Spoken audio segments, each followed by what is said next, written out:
morning, everyone, and welcome to the Del Norte County Board of Supervisors meeting, September 10th.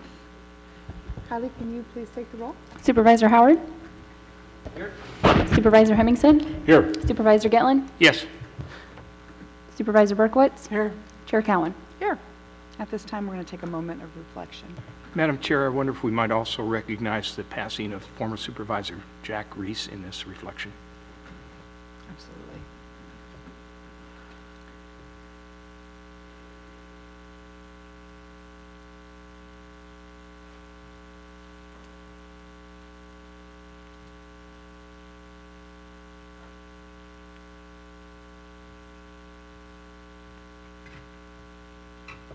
Supervisor Berkowitz, would you please lead us in the Pledge of Allegiance? Please stand. Ready, begin. I pledge allegiance to the flag of the United States of America and to the republic for which it stands, one nation, under God, indivisible, with liberty and justice for all.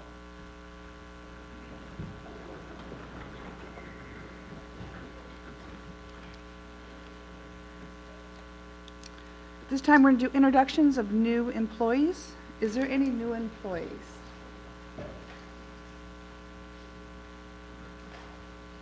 Good morning, Sheriff. Good morning.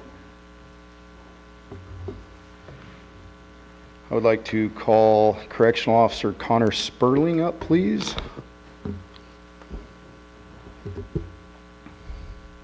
And his hair. Connor grew up in Redmond, Oregon. He's our newest hire to our correctional team at the Del Norte County Sheriff's Office. Marriage brought him to Del Norte County.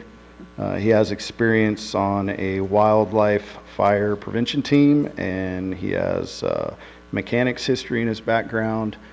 Said he enjoys the area, and he was drawn to apply at the Del Norte County Sheriff's Office because he is service-oriented, wanted to find a way to serve his community. We're very happy to have him. I've been hearing nothing but good things so far, and I just wanted to take an opportunity to introduce the board to Connor. Welcome. Connor. Thank you. Would you like to say a couple words, or? Just honored to be here to get this opportunity to just serve what I see as a great community and something that can, a community that can excel and can grow so much to service the needs of everybody and just, have that true community sense around it, at least from what I've seen in the little time that I've been here. It's just outstanding. So I just appreciate it to be here, and thank you for giving me the opportunity to serve the community. Right. Thank you. Welcome. Thank you. Any other employees? All right. Any reportable items from closed session, council? Yes. With a motion by Supervisor Hemmingson, second by Supervisor Howard, the board voted to initiate litigation. The particulars, such as the action defendants, shall be disclosed once the action is formally commenced upon inquiry. Thank you. At this time, I'm going to request any deletions, corrections, or additions from board members to this agenda. In order to add an item to the agenda, the matter must have come to the attention of the county subsequent to the posting of the agenda, and the matter requires action before the next regular meeting. Anything, gentlemen? Okay. Supervisor Berkowitz, could you kick us off on board reports? Thank you, Madam Chairman. I'm going to apologize for my voice this morning. I had a meeting with the Rosini Tribal Chairman Fawn Murphy and several tribal council members, along with Sheriff Apperson by telephone, concerning fishing rights on the reservation. The concern was whether the Yurok police had arrest powers over the Rosini members fishing illegally on the river. The sheriff and I will be discussing the situation with the Yurok Tribal Police Chief O'Rourke.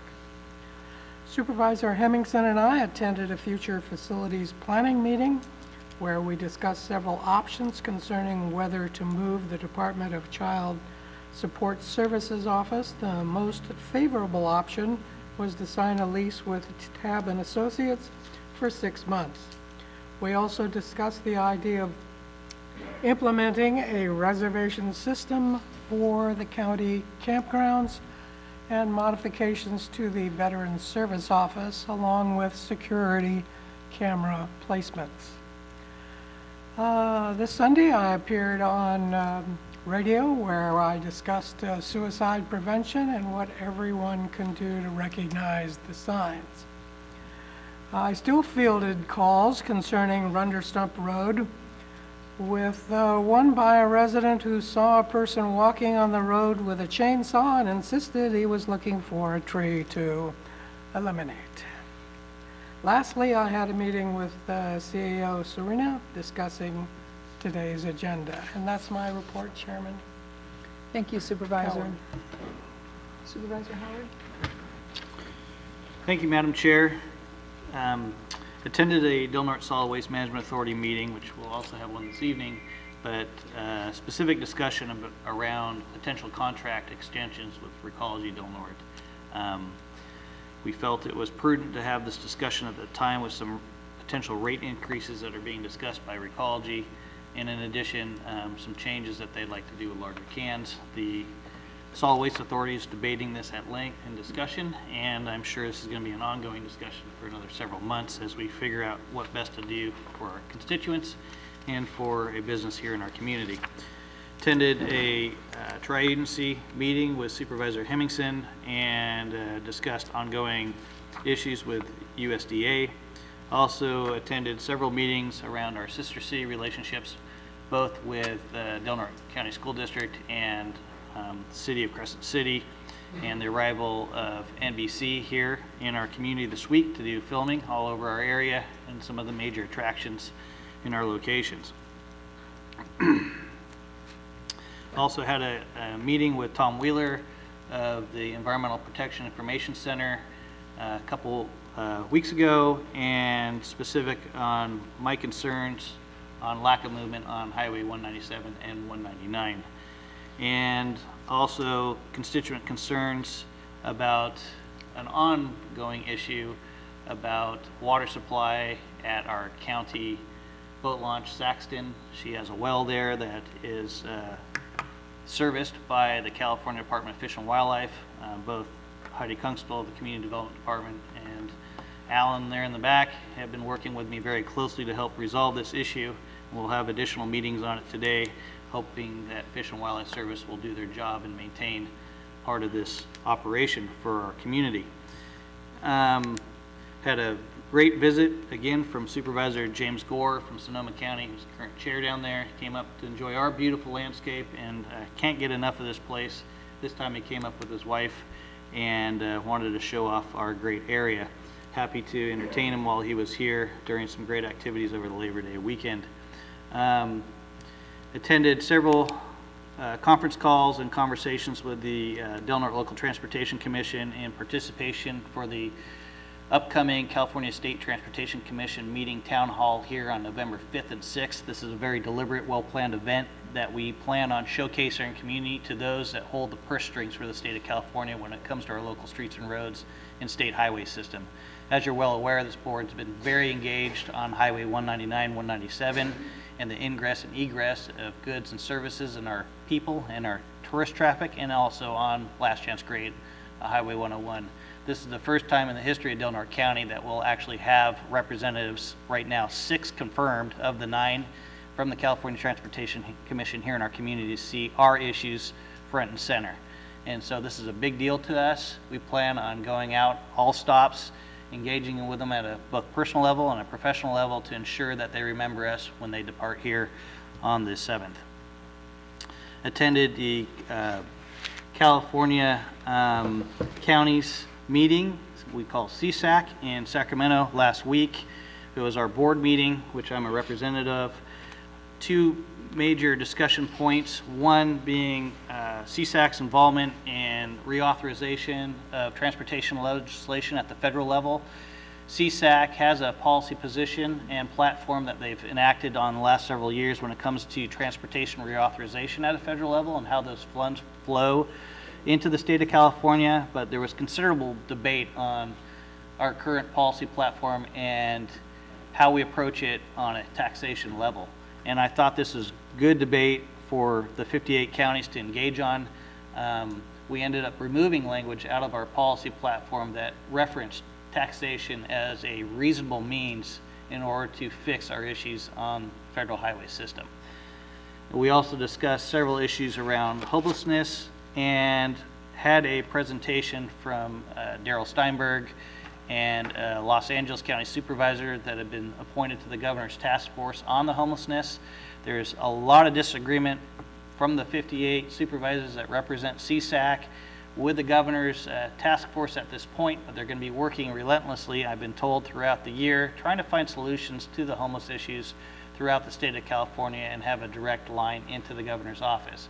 Our hope through CSAC as a lobbying organization for the counties in the state of California is to have as much influence on our individual needs and priorities as counties, because not all counties are the same in California, and we shouldn't all be treated equally poorly by the state of California. So we hope our way of doing business specific to homeless is going to be potentially a little different than the way the state of California wants to do business, because our issues are different.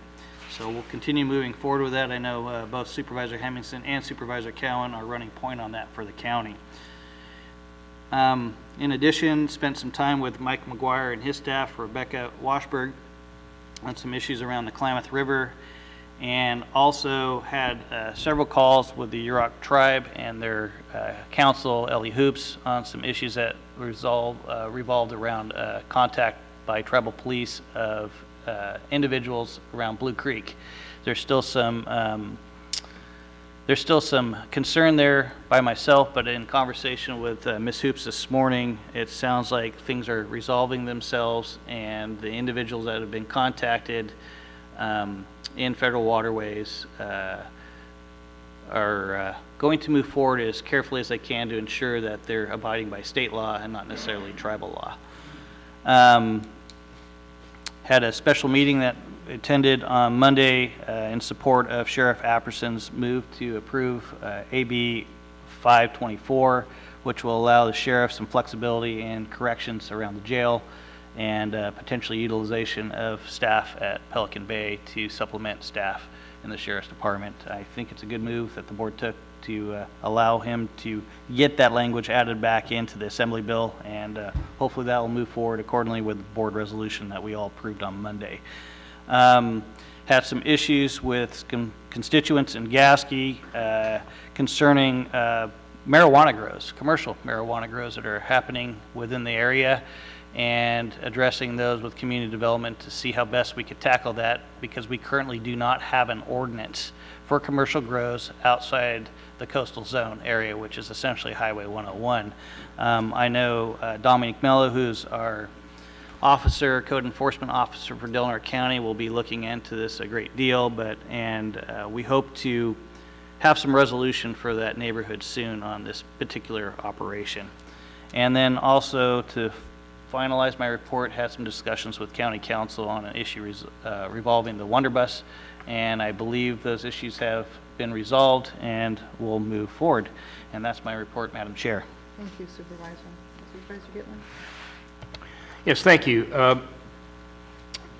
Our Take a Bite Out of Blight program conducted the completion of the county parcel next to Walmart. I see some of the volunteers who are here today, and I thank you very much. There were about a dozen of us out there. We were originally going to start the project across the street at a private parcel, which has been severely blighted, but we neglected to get an encroachment permit from Caltrans to access the property, so we quickly moved across the street, and I'm very happy to say that the county parcel next to the Walmart is free of any debris, and no human beings are there. Thank you, Sheriff Apperson, for that. We'll go back to that private parcel on across the street as a source of people who are coming across and causing some issues at a later time once the permits have been moved forward. And our next project we'll hope to involve ourselves in will be the new site at Old Road and Northcrest, which is unfortunately been severely blighted. There's illegal camping going down in the grove there, and all issues relative to that are causing some problems for people in the neighborhood. I also participated in the 21st Annual Muscular Dystrophy Association Car Show in Smith River over Labor Day weekend. Happy to announce that we raised $4,000 to the MDA, and a great successful show. 80 great cars were there, and lots of people showed up, and we appreciate that. Had an opportunity to meet with the principals at Hope Village in Medford. That was the presentation that was made the previous week. It's quite an impressive project. It serves 40 individuals. Of course, there are a lot of differences between Medford, which has a population of 75,000, and a greater Jackson County population of about 200,000. But still, the concept of one in which there is a separate area designed is a helpful one, and one which I strongly believe we should address here in Del Norte County, perhaps not on the level of which I saw. The city of Medford happens to own the property in which the bungalows or the units are situated, and charges $1 a year rent. But the costs are considerable, and it would be a challenge to find something comparable. But all the amenities are there: shared refrigerators, washing machines, coin-operated washing machines, by the way, so there's an investment. And the folks who stay there have a modest fee of $175 a month for the first month or so, and then it's raised to about $375 a month. And it's a program in which every effort is made to move these folks out. The average stay is about 4 months there for those folks that are there. And it's a very interesting idea, and one which in some way, shape, form, I hope would be adopted here in Del Norte County. Again, as mentioned before, we had a special meeting adopting the resolution adding Del Norte County to a list of 32 other counties, allowing correctional officers to be available for deployment during a local state of emergency. Several constituent concerns, including issues relating to neighbor calls to me on safe and sober houses in this community. We have another new one that's been opened up within a third of a square mile in an area in Crescent City. I hope that our board recognizes that these properties do impact our local community, and I think it's important that the public see this and have an opportunity to weigh in on these types of properties, and should we have a limit? In what capacity do they perform? We are a small community. When you subtract the prison population, we're really, Crescent City is only about 4,500 people. But I think it's important that the public have a right to weigh in on these safe and sober houses, and how many should we have and where should they be. A discussion which would be healthy and happy and helpful to those who are participating. I think also that the discussion should involve our city, since many of these properties are located within a certain geography, mostly within the city of Crescent City. I received a constituent call and took a ride out to Pacific Shores, one of those vacated roads, Ramey Avenue. Our long-standing travel trailer was out there, and by the time we got out there, he had been there 2 months and accumulated a little bit of trash, and he recognized that he was not legal, and he agreed to move on, and that was very helpful. So we cleaned up the little mess after him, and I'm happy to report that this pristine area out of Pacific Shores is nice and clean, and hopefully free of anybody who's illegally camping out there. That's my report. Supervisor Hemmingson. Yes, thank you, Madam Chair. Had a couple of whale working group conference calls to set up our later in-person meeting in Santa Rosa, where we had a 2-day marathon meetings dealing with the whale entanglement issues and the settlement agreement between the Department of Fish and Wildlife and the Center for Biological Diversity. Been working on that, had a lot of meetings with attorneys and such, so pretty time consuming. Also did some work on AB 5, working advocating for the fishermen that would severely impact. Spent quite a little bit of time with Senator McGuire's staff. Also attended a newly formed North Coast Fishermen's Cable Committee. They'll be bringing cable in to Eureka, so a cable committee is being set up to address those issues. Had a meeting with Sheriff Apperson about some constituent concerns. We're going to continue those meetings. As Supervisor Howard said, we had a tri-agency meeting as well as a follow-up special session of tri-agency. As Supervisor Berkowitz said, had a future facilities meeting, so I won't go through that. And as Supervisor Howard said, we had a local transportation commission meeting, attended the Board of Supervisors special session, and attended Jenna Haben and Tommy Burley's wedding this weekend, so that was a fun event. And that's it for me. Thank you. As mentioned, we had a solid waste authority meeting, and starting in talks on negotiations and such. We'll start to work on that, and then we have another special meeting today for appointments. We have a vacancy on the board, so we have been taking applications, and we will be doing that today, this afternoon. Had a meeting with Tamara Layton along with Daphne Cortez regarding homeless and shelter for them and things that are going on, and all things homeless. Had a meeting to discuss, actually we've had several meetings to discuss the December visit with the Japanese delegation coming in earlier last week, and then again last night with the council over in Rikasakata. Had agenda review for this meeting. Had a meeting with David Cooper and Daphne Cortez again, going over with them everything that we're doing over at Daily Bread, or what they're doing, and some other exciting stuff that's moving forward, and how Mr. Cooper can help us with that. He's already been a great help so far to make some exciting things happen and move forward on permanent solutions for shelter. We had a Border Coast Regional Airport Authority meeting. Had a special session for the resolution for the sheriff last Friday, as already been discussed. Had agenda review for solid waste for next week's meeting. Several conversations with constituents, not only on homelessness, but also for letters of support. Thank you, Heidi, for a project that we're hoping to do on Pebble Beach Drive. And that's it for me. So, got a consent agenda item before us, items 1 through 9. Do we have any public comment on the consent agenda items only? Motion approved, Madam Chair. Second. Madam Chair, I'd like to pull out for discussion items 3 and 4 on the consent agenda.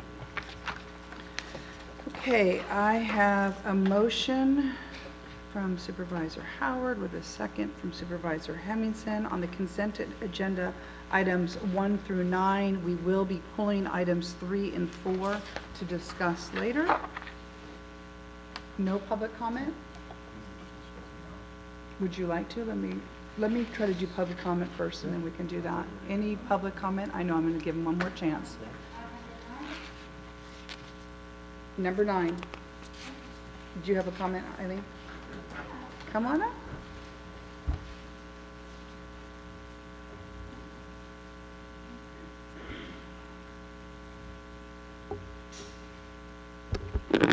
Hi, I appreciate the effort for California Conservation Corps for fuse reduction work related to the county's National Fish and Wildlife Foundation Pacific Southwest Fuel Management Partnership grant.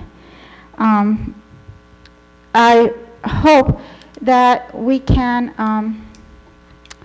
enhance some of these activities by doing more chipping, less burning, and using those materials in this community to keep the carbon in the soil.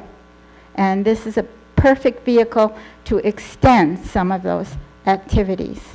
You have a lot of good volunteers, you have grant money, let's see what we can do to get that chipper out there and start working on this. Thank you. Thank you. Anything else? Okay, I have a motion and a second. Kylie? Supervisor Gitlin? Yes. Can I get a clarification? How many items were pulled? Item number 3 and number 4. So 2 items, Okay, I thought you said 5 also. 3 and 4. Okay, We good? thank you. Okay. So this is consent agenda, items 1 through 9 minus items 3 and 4. Okay. Yeah. Supervisor Berkowitz? Yes. Supervisor Hemmingson? Yes. Supervisor Howard? Yes. Chair Cowan? Yes.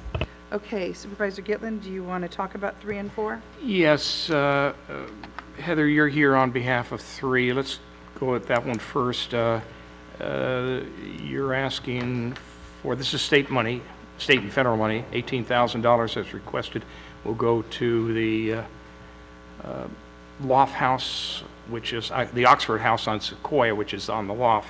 I think you've said this before. I just want to confirm this is for rent supplementation. Is that what you're telling us at this time? Yes, 3 and 4 are each mine. These are similar agreements. The contract clearly states that it's a mechanism for us to support individuals in recovery, some with co-occurring mental health issues, to live at this residence.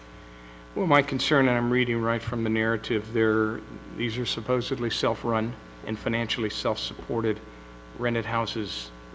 And this is, again, an exception to that if you're asking for $18,000 as a renewal. So what are they? Are they self-sufficient and self-supporting, or are they supported by the state of California?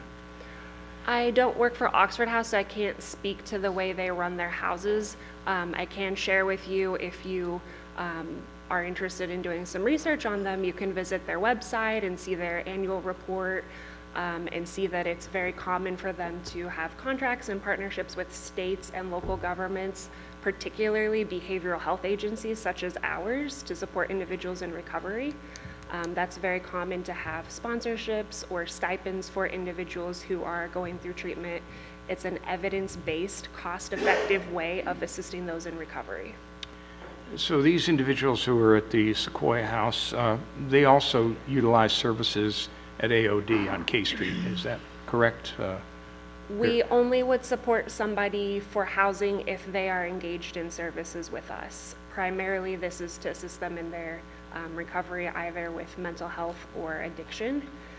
And housing is often a piece of their treatment plan. Was as I've shared before, and I have genuine concern as to what is the quantity of these number of houses, these safe and sober houses in a small community like Crescent City. Is how many? There's 3 within a third of a square mile. I know you say you can't control that, but it does tend to affect neighbors who call me and say they're concerned. So I'm bringing that to the public's attention, that maybe there should be an open discussion as to how many we should have in our small community, and what it does. Is it providing just a housing element, or is it providing actual services? And I think there are some differences between this and the next item on the agenda, which is number 4, which I'm hopeful Sandy Morrison will speak to exactly what they do at their property as compared to what is not happening at the Oxford House. So I think you've answered my questions, and thank you very much. Well, there's no one here to speak on behalf of Oxford House, so I would encourage you to look into their model. Like I said, it's been shown to be evidence-based. It was called out by the Surgeon General as America's recovery model in their 2017 report. There are 45 states who use Oxford houses, about 2,500 houses, I think, across the country. Locally, it's been very successful as well. I believe the discussion was had previously when concerns were brought up that this is a family home and there's no obligation for them to register or alert anybody of their existence, that they are operating as an individual home would. And again, in response to that, I appreciate that it is a nationwide firm. Not all in those 45 states, quite a few exceptions I might add, are they state supported. And this is new behavior from the state of California in supporting the Oxford houses in the state. There are a number in Bakersfield and across the state who do not take any any funds, at least at last time I checked with them. So that new dynamic, I think, adds a little bit of a wrinkle to this issue. Again, I would encourage you to educate yourself and look at Oxford House's financial statements that are available on their website for their national organization, where you can see all of their budget and breakdown, and you can see the state, local, and behavioral health contributions made to their budget so that they continually exist for, I think, 45 years now they've been in operation. So, Any other questions or concerns for Heather? Heather, I want to say thank you. I want to reiterate what you said, that these folks are getting services, and that is our goal for, one on the front lines trying to deal with homelessness in our community. This is just one way of keeping people off the streets and getting them help that they need and getting the services they need. So I truly appreciate what you guys are doing. Thank you. thank you. So you want to let's take an individual vote on number 1 and before we move on to item 3? Or you Move wanna to do approve both? item number 3. Okay. You want to comment on item? Let me get a motion in a second. Do you have a second on item 3? You have a second? Okay. Public comment on item 3? Item 3. Yes. Yeah. So, this 18,000 a year, if people are getting services there and getting sheltered and getting help, that seems like a bargain compared to what you allocated last meeting. $302,000 for 1 year to put people up in hotels. That's not good. That's where we need to put a dent in. And facilities like this, all kinds of good strategies that get shelter and get services is what we need. And we don't want to just waste our money for hotels where people aren't getting help, and it's wasting. That's the big waste of taxpayer money. Thank you. Thank you. Any other public comment on item number 3? Seeing none, we have a motion and a second. Madam Chair, if I just may add, because this seems to be a recurring theme around here, and I think, I don't often agree with Ms. Cooper, but she makes a very well-stated fact. We're spending an inordinate amount of money in housing folks to try to get them off the street in hotels. And yet now we have a very focused program, as Ms. Snow has stated, is very effective, not only in Delaware County, but in 45 other states that utilize this program. I cannot help but to say is that, we're going to have issues, NIMBY type issues, not in my backyard. But bottom line is that we have to find mechanisms and have a variety of tools in our toolbox to assist folks that are trying very desperately to get over behavioral and mental health issues that plague them. And these folks are making a valid attempt and effort to do so. And for $17,000, as Ms. Cooper stated, it is an absolute bargain to get these folks off the street and not being seen by our tourist travelers and our folks in the area. It's a great decision by us, and that's why I seconded the motion. Thank you, Supervisor. Kylie? Supervisor Berkowitz? Yes. Supervisor Gitlin? No. Supervisor Howard? Yes. Supervisor Hemmingson? Yes. Chair Cowan? Yes. Moving on to item 4. Madam Chairman, I'm going to have to recuse myself on this item. because Okay. I have a conflict, so I'll just step Thank out. you, Supervisor. We will come get you when we're done. Thank you. I'm on for 4? Yes. I want everyone to know that I support this kind of service and this therapy. This is a very important part of our community. And Sandy Morrison, I've asked to come here to explain a program which I enthusiastically support. It's the HAS program. They're asking for $104,000. And normally I would not have pulled it, but I wanted to compare the two programs and what HASP does and what Oxford does not do. And I think that's important that these folks get help, and I think that there has, so they don't set themselves up to slide back into some kind of recidivism rate. So, Sandy, if you wouldn't mind, I'd like you to come up here and tell us about the very successful HAS program, which has, I believe, 4 locations, third and one coming. Jimmy, please join us if you would in explaining what is it you do, what do you do with the money that is allocated to you, and what is your success rate in helping folks who have dependency problems. Okay, I have a couple of things here. Can I give them to you?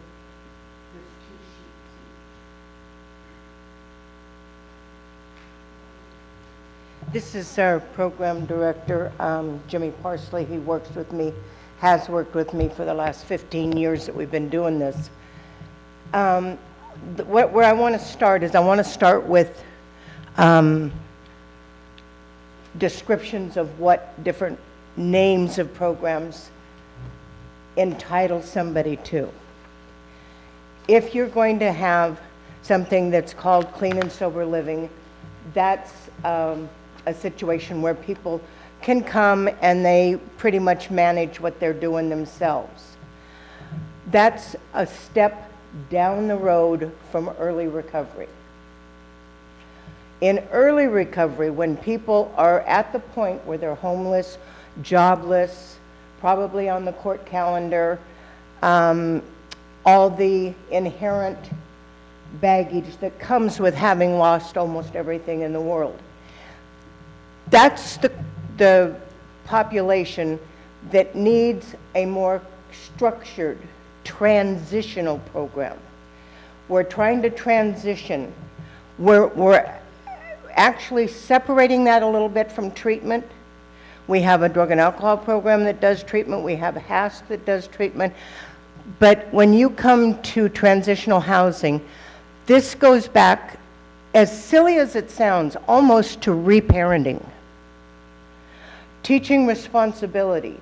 If you'll look on these papers I gave you, the second sheet includes a list of rules that everybody has to review with at the time of their intake, and they have to sign it.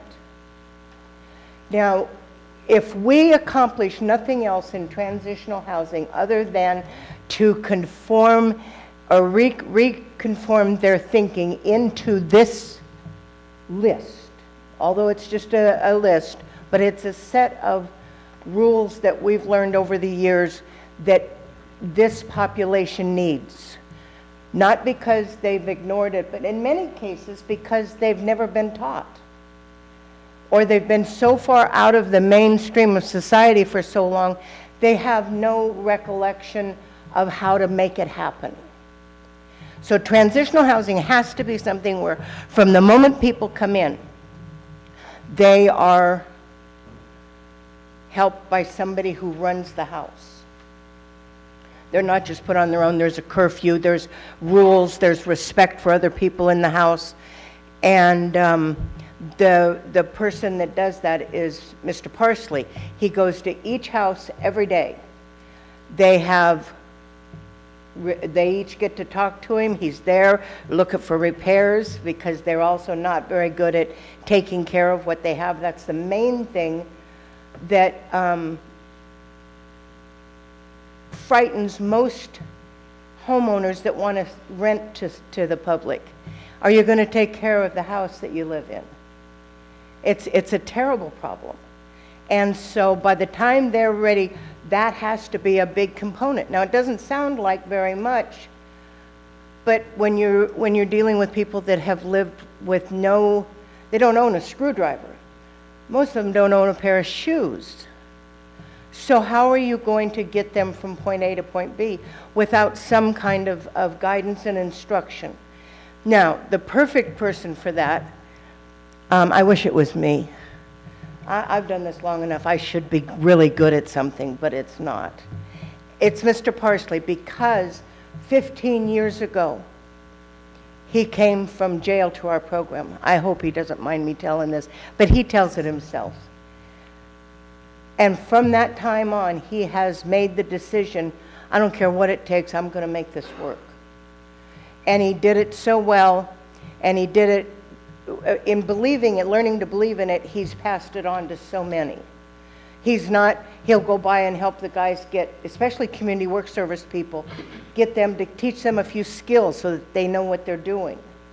How to change a faucet, how to change a door handle, how to fix a washer if you have to. These are things that give that confidence. You take the component of recovery and that information that they put in their bag of tricks, if you were, then you also take that little bit of confidence that they get, that I can do this. I can learn how to do a budget. I know what a budget looks like because they made me do it. And how am I going to get my rent paid every month? I can't do it without a budget. They have to learn that these little tools are so important that without them, they're going to fail. And without them, they do fail. And that's one of the biggest concerns that we have, is that we don't set people up for failure. That while we're actually lucky enough to get them in a controlled living environment for a short period of time, we can teach them something. Because once they go out the door, you've lost that opportunity. Now, the rules seem very, very strict, but we also approach them on an individual basis, because they're people who are probably not going to get it right the first time. So you have to be able to work with other agencies, and that's something else, that's our third arm of what we do, is referral service. Get them out where they know the people in the community that can help and meet their special needs. Sandy, a quick question on this. There's some skin in the game for those people who participate. They have to pay rent. Is that my understanding? They have what? They pay rent. Yeah, some of them do, and some of them, when they first come to the program, they're paid by the county or by AOD or mental health or whoever. But the goal is that within that 3-month period of time, which is usually what they're granted, that we get them employable. Not employed, because first you have to get them some clothes, a haircut, some other things that are going to make them viable, and not send them out for a job that they don't have a chance to get, because they don't have the clothes, or they don't have their stomachs growling or whatever.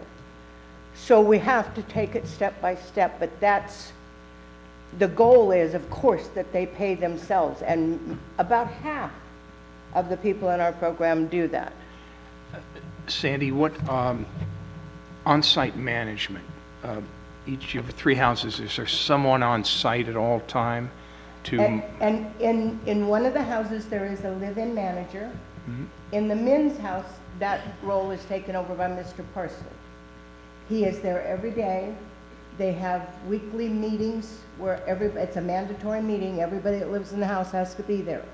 If they're not there, then they are called by the community in the house saying, look, we're here trying to pull this together. You can't be an individual in a situation like this and say, well, it just doesn't work for me.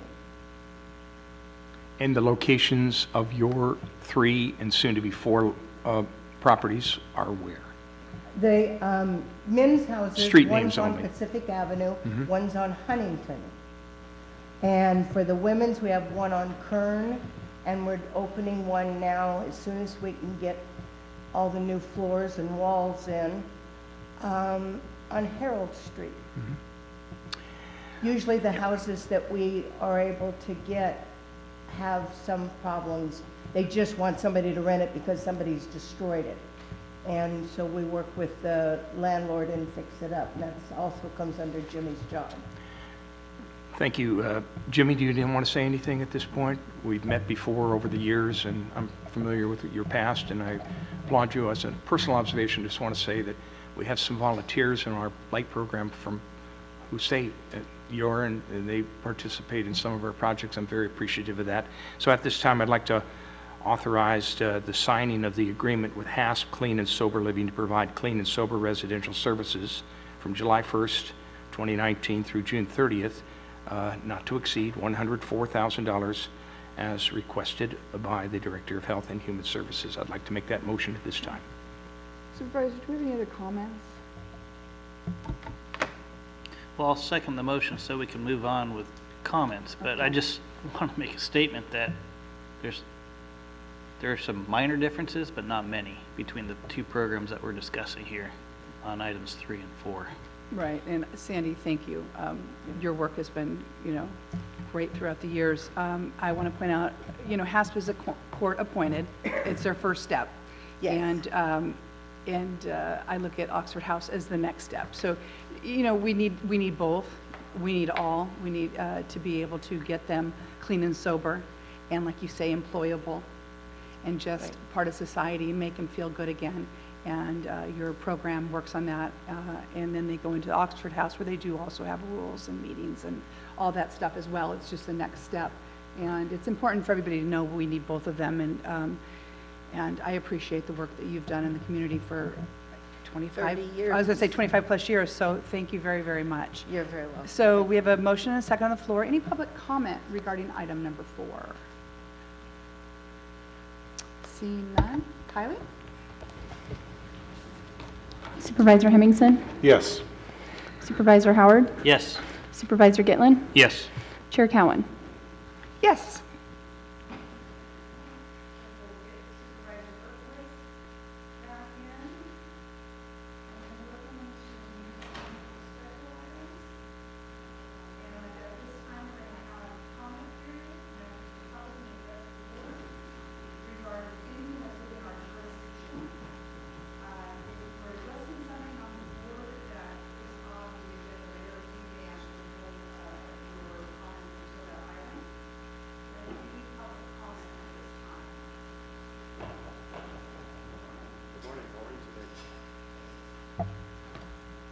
My name is David Jones. I've been here before. I'm the president of the Klamath Chamber of Commerce. I'm here today with some members of the Klamath Fire to request that the $1,000 that was originally allocated for the Caltrans medium cleanup that was not used be transferred to the Klamath Chamber of Commerce. The Chamber will add to these funds to purchase some much-needed equipment and vehicle repair for Klamath Fire District. As you are aware, the Klamath Fire District is a lifeline for Klamath. In recent years, their equipment has fallen into disrepair, along with their ability to respond to emergencies effectively. Klamath Fire has been doing a great job trying to maintain the equipment with the limited funds they have. We are hoping to use the additional funds to purchase a new 3-inch water pump to replace the non-functioning one on the water tender and repair the fire pump on the fire engine that is stationed in the Glen. This engine has been out of service for more than 2 years. The repair will bring the engine back into service. The purchase and repair will greatly increase the operational readiness of Klamath Fire. I realize that Klamath Fire is its own entity and has very limited funds to accomplish its mission to effectively fight fires in Klamath. These funds will help relieve some financial pressure on Klamath Fire, and with these two items, it will ensure that we will have operational fire engines in all areas of Klamath, making Klamath a safer and Klamath Fire able to respond more effectively to an emergency. Thank you.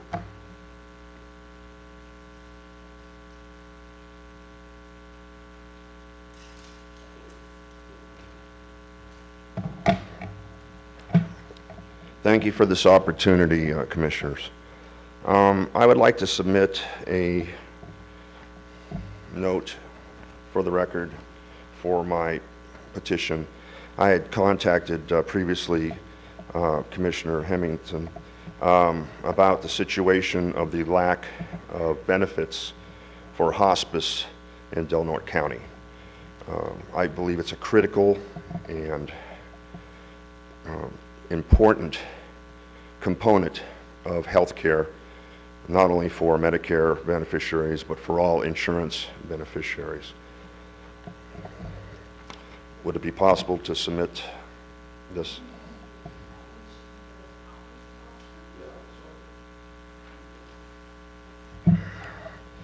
The submittal concerns my son, who was designated hospice, and the note is self-explanatory.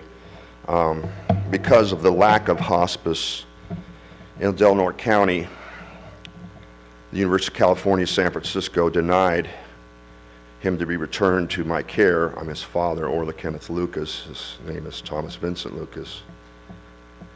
And so subsequently, he died without hospice care, even being denied hospice care here, which does not exist, which did exist previously here in Delaware County. I think it's a very important issue to be redundant. I would encourage the commissioners to explore this. My wife has been diagnosed hospice also, and she's been denied the hospice treatment here at Delaware County, which does not offer hospice. It did previously, but now it doesn't. So I wanted to thank you for this time to address, I believe, this black hole of benefits that affect everybody in this county, and would appreciate any input and movement to rectify this glaring injustice that exists presently. Could I ask a question? I didn't get your name. Is it Lucas? Yes, my name is Orla, O-R-L-A, Kenneth, K-E-N-N-E-T-H, Lucas, L-U-C-A-S. Okay, you live here in Delaware County? I own property here. Okay. Please get in touch with us after the meeting. I'd like to hear more about your situation, what we can do to help out. Thank you. Thank you, sir.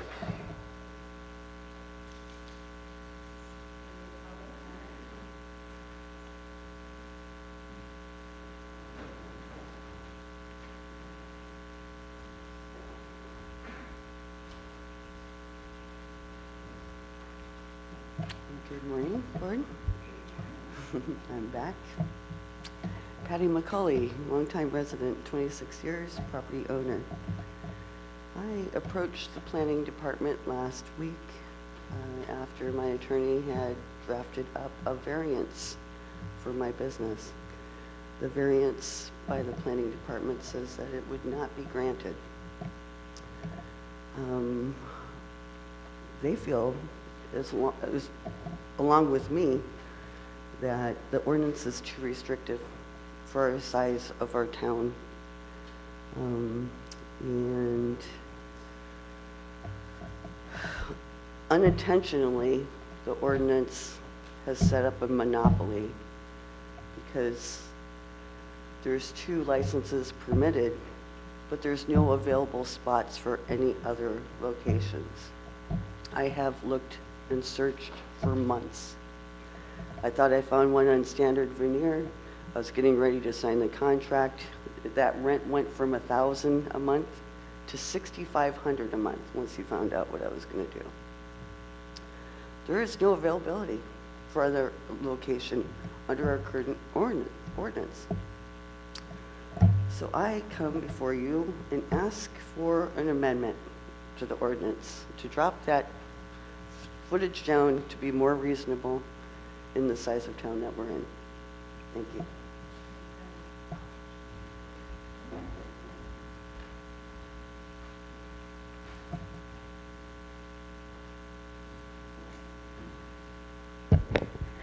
Irene Cooper. The last week in September is Youth Climate Action mobilization across not just this country, but across the world. And I see a lack of leadership on this issue. I see the Transportation Commission here failing to provide green energy transport for this community. We keep buying buses that are fossil fuel burning buses when we could retrofit our 4 chassis and save immediately 25% of the fuel energy.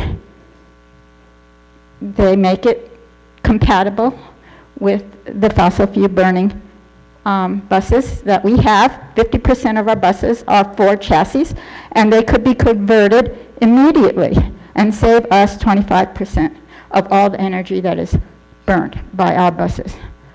I see a lack of an overall vision for green energy in this community. I do not see community development making effective suggestions, and I do not see effective suggestions coming from this board. And that must change now. We should set ourselves goals and hold ourselves accountable. We could one bus a year. We've already scheduled the purchase of 2 buses in the last 2 years, and they're fossil fuel burning. I see other communities making great strides. What does Butte County have over us? The California Transportation Commission has provided grant monies that we're not getting, that other communities have access somehow. They're not a big city environment. Let's get on the ball here. Let's do an assessment of our roofs that are going to save the biggest line item budget item on most of your expenses when it comes to the end of the year is energy consumption. It's a big chunk that can be saved everywhere in this community. And we could network with the harbor. They're going to be putting in charging stations. Why can't they help the buses? Why don't we have a comprehensive and specific, actionable plan? Thank you.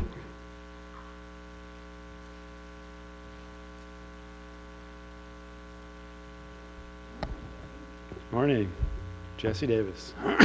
Here to talk about hemp. The Delaware County hemp crop is going well, and I'm a registered cultivator here in Delaware County.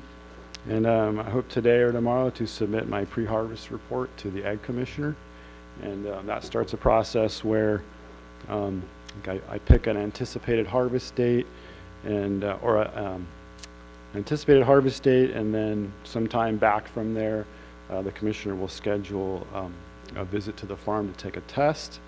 And so the commissioner or his designee, maybe another inspector from the department, will come to the farm, take samples, maintaining a chain of custody, deliver those to a lab in Arcata, who's agreed to complete the testing under the reporting protocol per the state. So looking forward to that.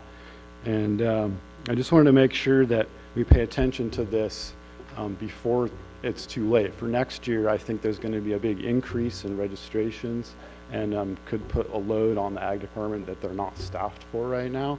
The Ag Commissioner is going to be keeping track of the time it takes and the money and such for this sort of pilot program we have going on now. So I don't think it'll be any kind of emergency or anything that we can't plan well for, but we do need to pay attention to it so we don't get caught unprepared. There's been other counties that wanted to do more registration and plant more acreage this year, but they just weren't prepared. They didn't have the staff at the Ag Department. So they had to pull registrations or not issue them, that's bad. That's bad for business. And then so if there's any other issues that are going to come up with the community, any pushback, it'd be good to explore that early and find solutions early so we don't interfere with the industry and crop next year. There's federal guidance coming. The state's working with their program to make it jive with the federal program, which will make the crop suitable for interstate trade and international trade. So it's whatever the real numbers of the hemp industry are, it's a real industry with real money, and it'd be good for Delnor to be able to participate as much as possible. So I just encourage the board to pay attention, maybe schedule a little bit of time before the end of the year to just sort of explore what needs to be explored. Thank you.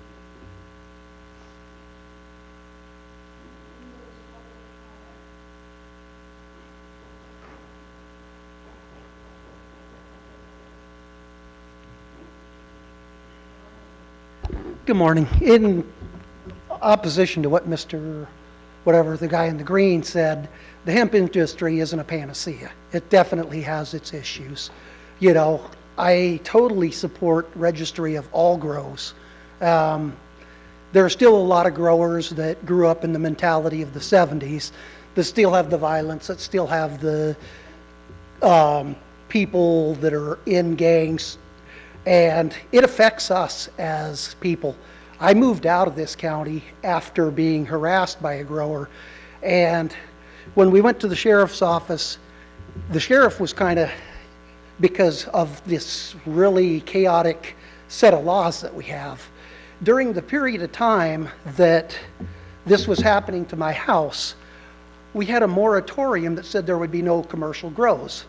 The man built 3 greenhouses on an aquifer. I mean, if you go out there to the property, there's standing water 365 days a year. Right now, in the driest period of the year, I can take you out there and I can show you there's standing water. Right in front of his garage is where there is one huge sinkhole, and that is part of the aquifer.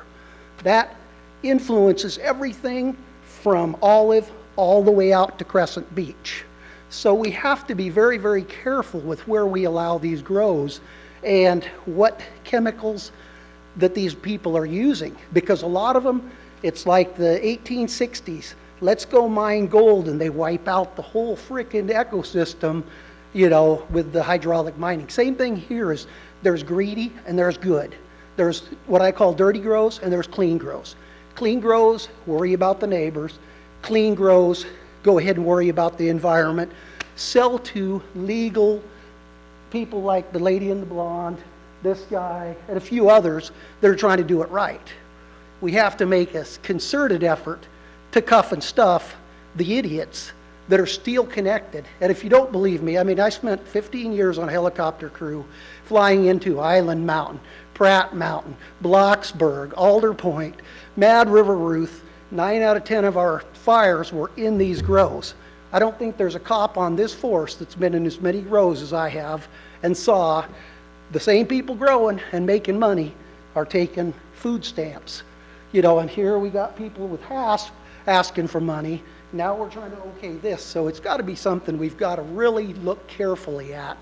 If you don't believe me, I have posted some stuff on Mr. Gitlin's site so it would be open to the public to show what I went through. We had huge frickin' elk out there on the end of Olive with horns like this. Those haven't been around in 4 years since this man put his grow in there. If anybody in this room or in this community can show me within 1,000 foot of that grow any elk, thank you.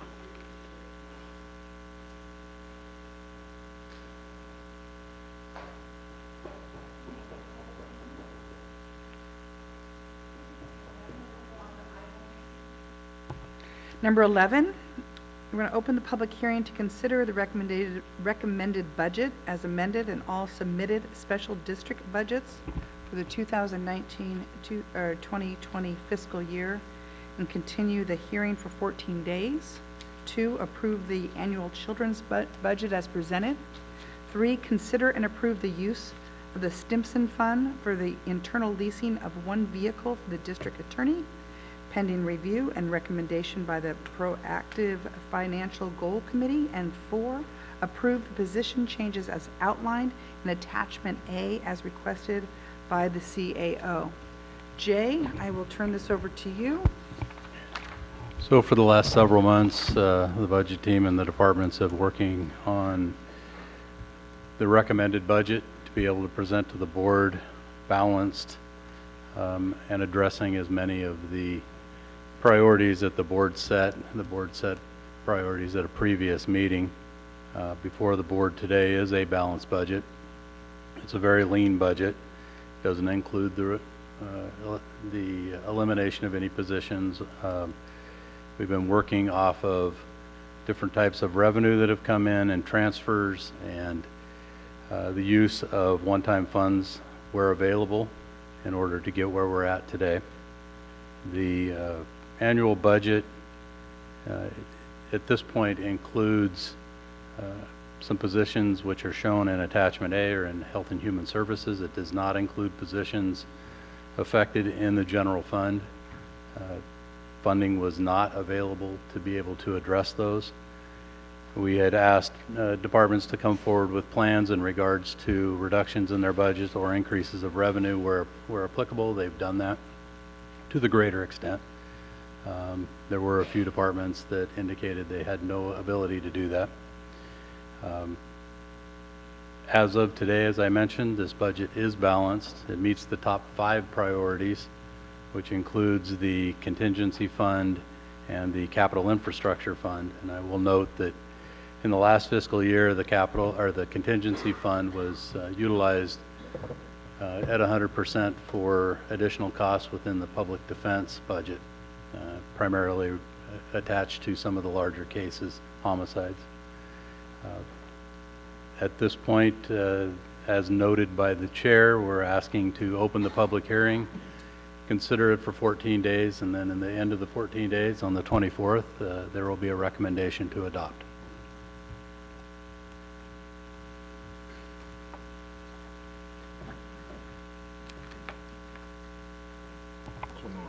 One last note is that the gentleman that spoke earlier, a public comment, may want to make that same request at this point under public comment for the budget, so the board could consider that. Do you want to come back up and, for the record?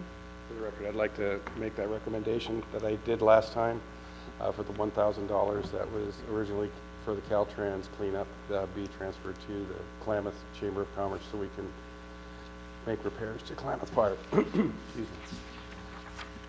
Thank you. Thank you. Any other public comment? Can we take public comment at this time? Any comment from the board, gentlemen? Bob? Madam Supervisor Chairman, Brooks? Mr. Jones makes a very compelling argument. We already have $1,000 in this budget that is not designated to be used for the purposes that it was originally designated for. And therefore, by transferring these funds from its purpose to the Klamath Chamber of Commerce, it's basically cost-free because that money has already been budgeted. So at this time, I'd ask for a consensus of the board to direct staff to look into it and see how we can apply that $1,000 that's already budgeted into the Klamath Chamber of Commerce. Do I have consensus? You know, and I don't want to be the bad guy here or anything, but I hate to set this precedent in taking money and giving it to entities who are already self-funded. We could open up a door that will never close. We've got issues that we could take that money and use it probably within departments now that are needed, and I sympathize with the Klamath Fire Department's issues, but I think we need to find a different funding source. It's just my opinion. I'd concur with Supervisor Berkowitz in giving help where it is needed. However, the precedent, everything is an individual decision. I don't look at a precedent and saying, oh, this is what we have to do every year. We should always question that. So, Dave, we want to get you some help down there, and for the folks in Klamath who are going to benefit from it. So I would support that. I also would like to ask Mr. Serena a question. The goal of the Stimson Fund, this is item number 3 on the recommendation of the board, isn't that for the leasing of one vehicle for the district attorney pending review and recommendation from the Proactive Financial Goal Committee? Isn't the purpose of the Stimson Fund strictly for economic purposes? I know we've had this discussion before of how the Stimson funds are used. What is the justification for providing a leased vehicle to the district attorney for economic reasons? Well, you might recall last year the Board of Supervisors unanimously voted to utilize this fund with interest for the Sheriff's Department to receive 4 vehicles for patrol. And that was the second time that had been approved by this board. It had been done previously. And it is one opportunity for us to be able to save a little money on interest while still paying back the general fund. The single car in that case will also benefit a department, a general fund department that hasn't received a car in years. Well, I'm scratching my head because I do have some issues with our budget on item number 5, priority number 5, which is about how we utilize $96,000 of general fund to pay ourselves back. So if that's not for economic purposes, that's how it was told to me. You have to use the money for how it's supposed to be deployed and utilized. I'm wondering how we can make the exception for a leased car. And this is quite a bit more money that could go to the direct help of people, of taking that $96,000 and putting it into the hands of people who really need it, rather than paying ourselves back in $2057. I've already explained myself ad nauseum on that, and I still have some issues with our paying ourselves back on this money. Supervisor Howard, anything to add on the request? Do we have a consensus? You're just looking for consensus specifically to the $1,000, or are Right. you looking for additional comments? Both, but let's start with the $1,000. Well, I'm I have trying to no get consensus on that first. I share Supervisor Hemmingson's concern, but I do think at this point in time we wouldn't necessarily be setting precedent. I would definitely move in favor of what Supervisor Berkowitz has suggested. Okay. So other than Supervisor Hemmingson, I believe you have consensus to go ahead and do that. I also, though, do share concern. I reached out, and there's 32 special districts. Does that sound about correct?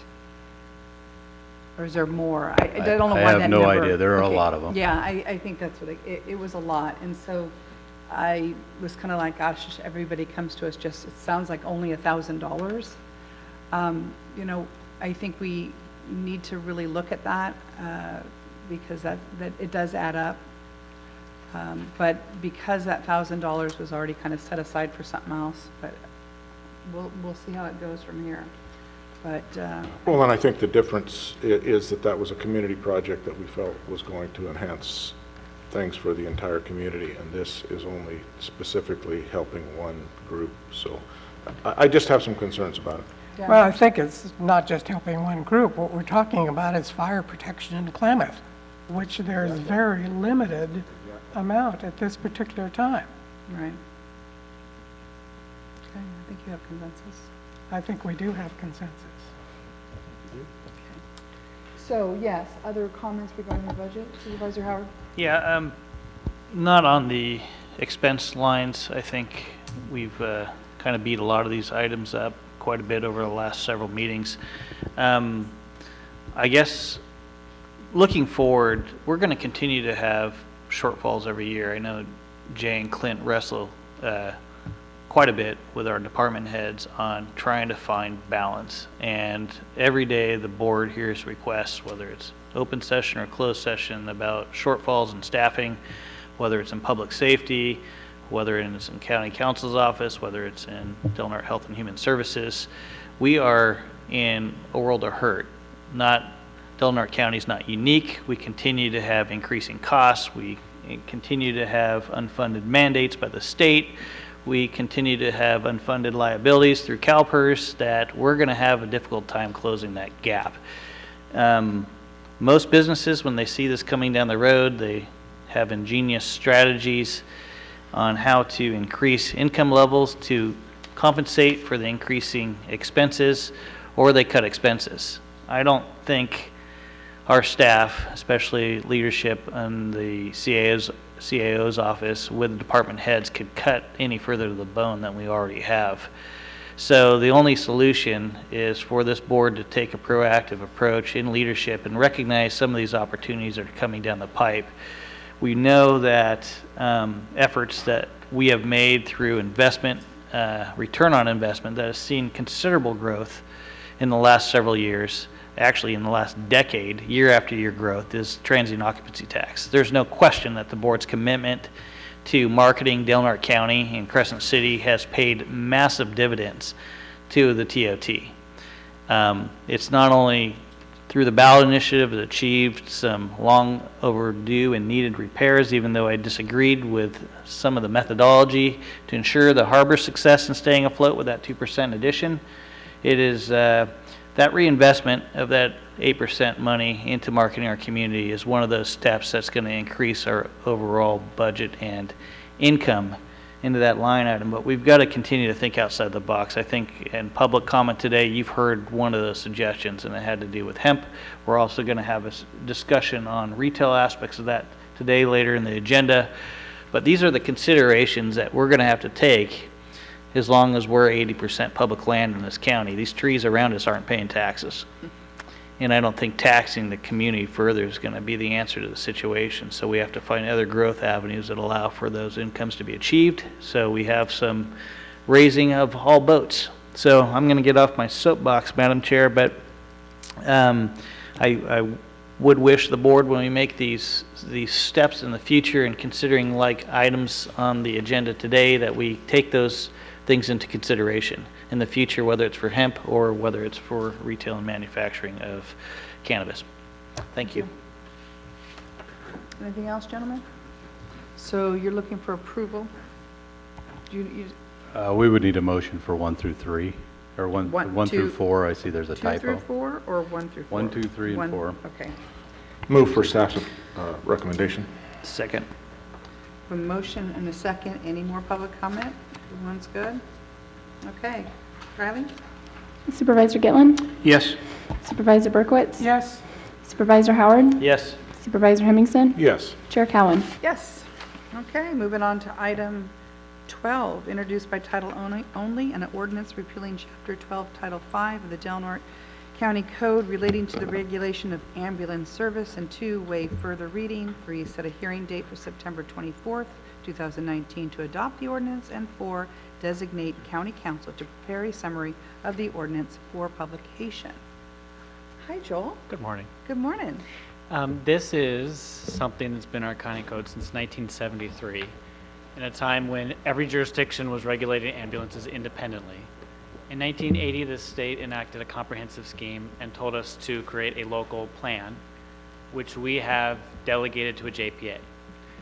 So CalOR has applied for a permit under our scheme, but when we look at that scheme, it doesn't really make sense in the overall structure. So we're just asking to repeal that and let North Coast EMS do its regulatory work. There was a page missing from the materials that got uploaded, so I wanted to actually read the ordinance itself into the record. It's one sentence, and it's Chapter 12 of Title 5 of the Delaware County Code relating to ambulance services, a copy of which is attached as Exhibit A, is repealed in its entirety, and that Exhibit A was uploaded, and it is just the county code. So, is there any questions? I can answer them. Yeah, I have a question, Joel. Does this supplant any services that are currently offered by Delaware Ambulance, CalOR Ambulance, making this backup service? Does this replace anything? As far as the substance of CalOR's permit, you mean? Yes. I don't know. Yeah. The point here is that we are not really the agency that should be involved. North Coast EMS is the one who manages our plan. The state law says that once we have a local agency, all these emergency medical services are under the direction of the director of that program. So as far as, what exactly CalOR wants to do and how it fits in with donor ambulance, I don't know. So my understanding, it's for emergency services only, and I think that's what the ordinance says, and I just want to know, but you're not part and parcel to that. You're not part of that process where you have that knowledge. That's what the ordinance says. It's going to replace for emergency services only. Yeah. In some places, they're called pre-hospital services. In other places, it seems more inclusive than that. The point here is basically that the county is not the agency involved. I'd like to make the motion at this time to introduce by title only, an ordinance repealing Chapter 12 of Title 5, the Delaware County Code relating to the regulation of ambulance services. Number 2, waive further reading. Number 3, set a hearing date for September 24th, 2019 to adopt the ordinance. And number 4, designate county council to prepare a summary of the ordinance for publication as requested by the administration and county council. Second that motion. We have a motion and a second. Any public comment at this time on item number 12? Seeing none? Tyler? Supervisor Hemmingson? Yes. Supervisor Berkowitz? Yes. Supervisor Howard? Yes. Supervisor Gitlin? Yes? Chair Cowan? Yes. Moving on to item 13, we're going to discuss and give direction to staff regarding zoning for retail cannabis as requested by Supervisor Howard. You want to start the conversation today? Certainly would. When we took a considerable amount of time over almost a 2-year period concerning retail cannabis and manufacturing within Del Norte County, we always said we'd take a look at what we rolled out, and if things began to look restrictive in the sense that it was prohibitive to emerging markets opening up here, that we could potentially adapt our ordinance to take into account some things that this board and our working group may have missed. And to a certain extent, in conversation with both the Community Development Department and in addition County Counsel's Office, there were some things that apparently the board needs to take some consideration into, specific to retail and manufacturing. And as you probably heard earlier mentioned in public comment, our ordinance pretty much set up, if you were first to the table, potentially a monopoly in certain areas where our ordinance has designated operations of retail businesses. Constituents have approached me on this issue over the last several months with this concern and how restrictive our ordinance is for potentially developing another retail location or manufacturing location in our community. And I think at this time it's worth the board discussing, potentially re-looking at our ordinance and potentially opening up or expanding our zones to include other CR zones outside our city limit proper area of the county for the board to discuss. And so my hope today is that County Counsel's Office, maybe Joel could add something to this conversation for the board to consider. In addition, receive some public comment from those that have approached me in the past, and we could move forward with board direction from there. Thank you, Madam Chair. Thank you, Supervisor. So, to echo what Supervisor Howard just said, we always intended, a conservative rollout and to reevaluate. And so we have one permitted retail operation, and that's it. We have no manufacturing permits even, or applications, I mean. So what we did is we only allowed retail within a defined area, and they had to be 1,000 feet away from each other, and that it does appear to have created a monopoly for that one spot. So, staff can look at ways to open things up, reducing that area. But there's also probably, more that we could look at as we move forward. And so I guess what I would suggest is staff can come back with a specific proposal for opening up more retail space and a more general maybe discussion of other problem areas that have come to mind, if that works for everybody. There's also the moratorium in Klamath that will run out, I think, in February or March maybe. And so that is an issue that Ellie Hoops and I have been meaning to get back together and discuss. And then what Jesse Davis brought up about hemp is also an issue. That I think he's right. We didn't get a lot of registration applications this year because it was late in the season, but we may get many, many more next year. So that's another issue to discuss. I do want to take the board's temperature on whether you think reconvening the working group is the right approach, considering several of the people on that working group are now kind of more involved in the business, or if you think that this should be something that just staff comes forward here with. Anything that we do, anything we do would go to the Planning Commission, so that is another opportunity for the public to be engaged too. So any thoughts or feelings the board has or things that we'd love to hear? Anything, gentlemen?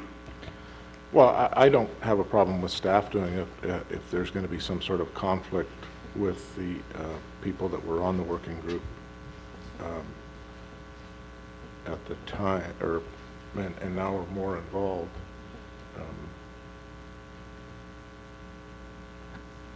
Are there any indoor grows No. There are no permitted indoor grows. There have been no applications for indoor grows. Okay. That was a trick question. Well, that's what I meant, was there any permitted indoor grows? Yes. I'm actually not sure of the status of the certification from the Coastal Commission, but outside the coastal zone at least, we do have an ordinance for indoor cultivation that has not been used. So, you know, if in a bigger sense the board wants to say, figure out how to reduce the regulations so people are more likely to apply, we can look at that too. I think some of it is just the industry hasn't been as healthy as we thought it would, but.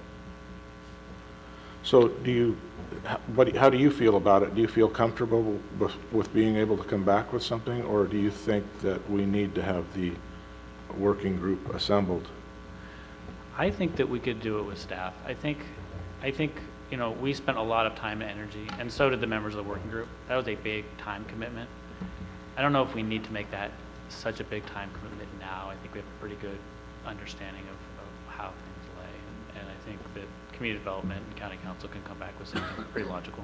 And if my memory is right, which it isn't always, but a lot of the time it is, it seems like the planning commission just threw it back at us.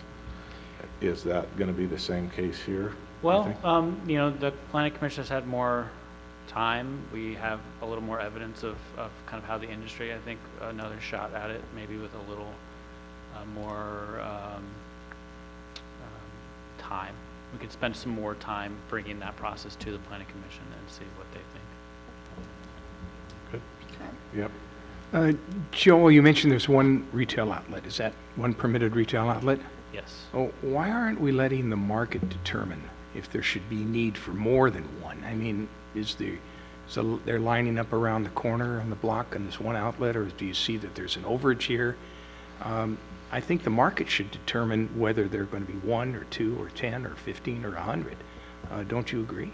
Well, I think we specifically started out not feeling comfortable with the market deciding that 100 retail operations was appropriate. We, I think, had discussed like 2, 3, 4 was a safe amount for us. I think we thought more than 1. The market right now, you know, I haven't done the measurements of what available space there is.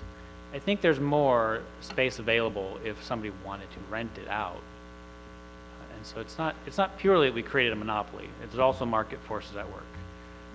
But we have created a pretty restrictive little box, a certain area where, you know, market forces are being influenced by our regulation, which is always going to be the case, but I think maybe to a greater extent than we planned. If we were to open up, for instance, kind of the 101 corridor from kind of the business combining district area we have now straight up to the Oregon border, we would create, you know, possibly 2 or 3 more viable spots.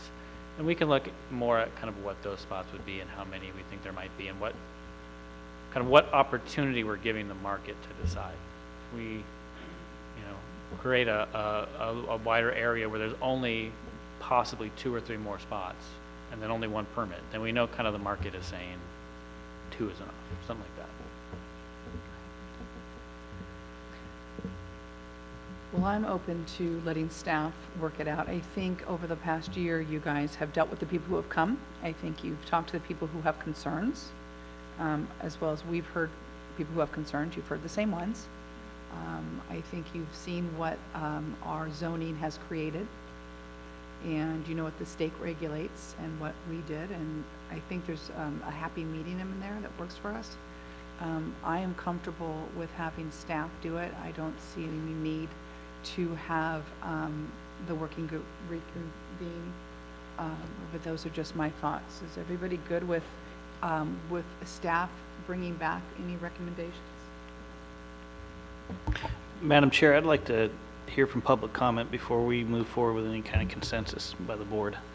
Okay. Do you have any public comment on item number 13?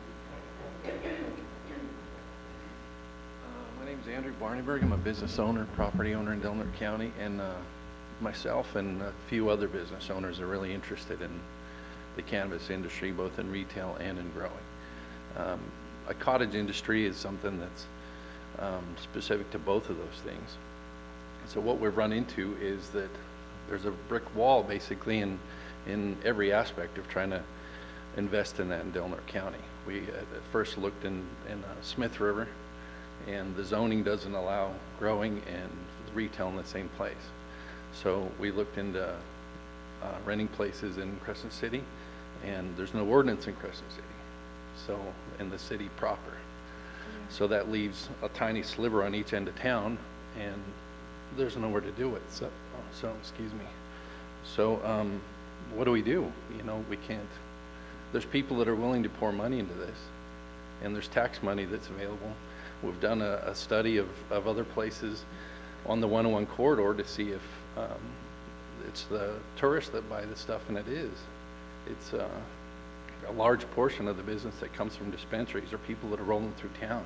It's not just the folks that are here and, you know, the people that live in Del Norte County. It's the tourist industry that goes through here. We watched a dispensary that's in Richardson's Grove.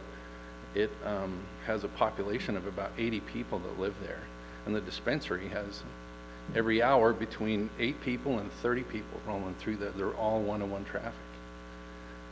So it's not something, a dispensary isn't for the people that just live here. It's taking advantage of all the people that drive through. So we can't do it right now.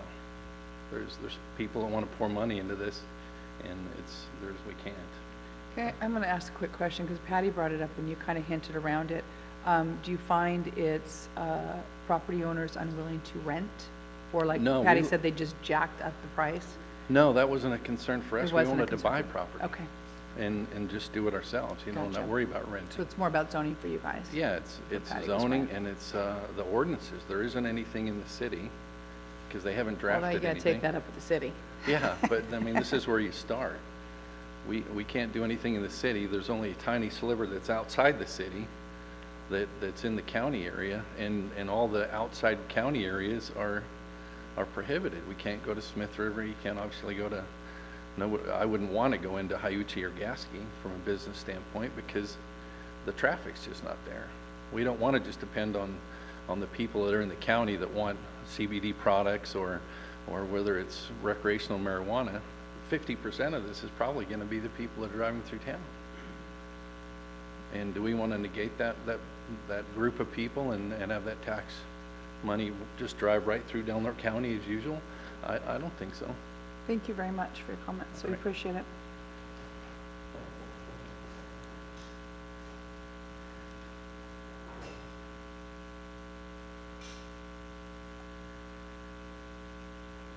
Good morning. Good morning. My name is Leslie Barnes, and my husband and I live at the top of Church Tree Road. We're the last house there, and there is a grow on Church Tree now, and we have seen a lot of people that have told us that the values of the property on Church Tree Road are going down, and also you can smell the grow, and people are inhaling this, and they don't want it. We do not want to have grows in residential areas, and I think that should be something that the county looks at. We have a problem right now, and we're trying to eradicate it.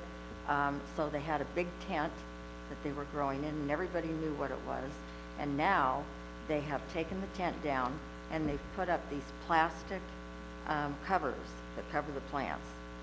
And so we don't know the situation. I didn't know that this was going to be on the agenda today, else I would have taken more time to investigate it. But we really think that the grows in residential areas are harmful. Thank you. Thank you.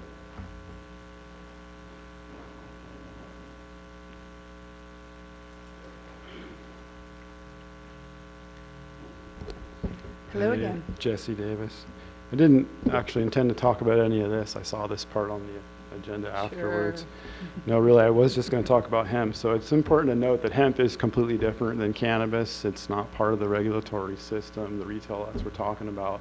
The illegal grows that I'm hearing about, it doesn't have anything to do with hemp. Hemp is I think a much lower impact crop because of the lower value, less black market interest. So I can't speak to the problems of unpermitted illegal grows. There aren't any permitted drug cannabis grows in the county, indoor or outdoor. So if there are any of those, they're not legal. So whatever the mechanisms are to deal with that. High cost of rent is a big deal, you know, for dispensaries, you know, but there is a lot of available space. There's a lot of available zoning. There's a lot of vacant lots. If somebody really truly has the money, I'm glad to hear that there's some businesses with some money interested in doing this, but I honestly haven't seen it. I've been really disappointed since we put all this effort into it, and I've seen no real interest of anybody who actually really understands the costs and has the money to do it. There's zoning in the M zone where you can grow, you can sell retail, you can manufacture, and there's lots for sale. You could buy them now, you could build a building and be in business by next year. So I don't see the complaints of the restrictiveness as much as people are saying. I think people just don't want to spend the money. It's hugely expensive, and that's why we're not seeing it here. There's not a lot of people here with the money to do it. So I think it's available. It's kind of the nature of things. It's expensive, and it wasn't unintentional. I don't think we created an unintentional monopoly. The restriction was exactly and specifically intentional. And I would like to remind everybody that the goal that we kept hearing from the board and the community was we wanted to try to find a way to limit the number of retail outlets to 5 or 4. But that's not really legal. It's very difficult to just say, oh, we're just going to have a number. So we came up with all these really creative, restrictive ways to genuinely do that. And I think we were 100% successful in our mission, which was to kind of artificially create a situation where the limit of retail outlets, you know, it was limited by all these rules and regulations and lack of availability. Now, if people really want retail outlets on the 101 corridor because they want it to be visible, then maybe you should have the working group come back again, because that was a big problem about differing opinion in the community. What did you want to see? Where did you want to have it? You know, so I think staff is capable of handling this, probably without the working group, but I'm not engaged in the cannabis business at all, and I don't intend to be. So there's no conflict of interest for me to advise in whatever capacity, and same with most of the working group members are not involved in cannabis and don't intend to be. Also, the Planning Commission, I think, is a problem, if not the problem, with generating interest of people wanting to come and pull permits. I don't want to deal with the Planning Commission every year with every little thing that I have to deal with. The Planning Commission's broken. Thanks. Thank you, Jesse.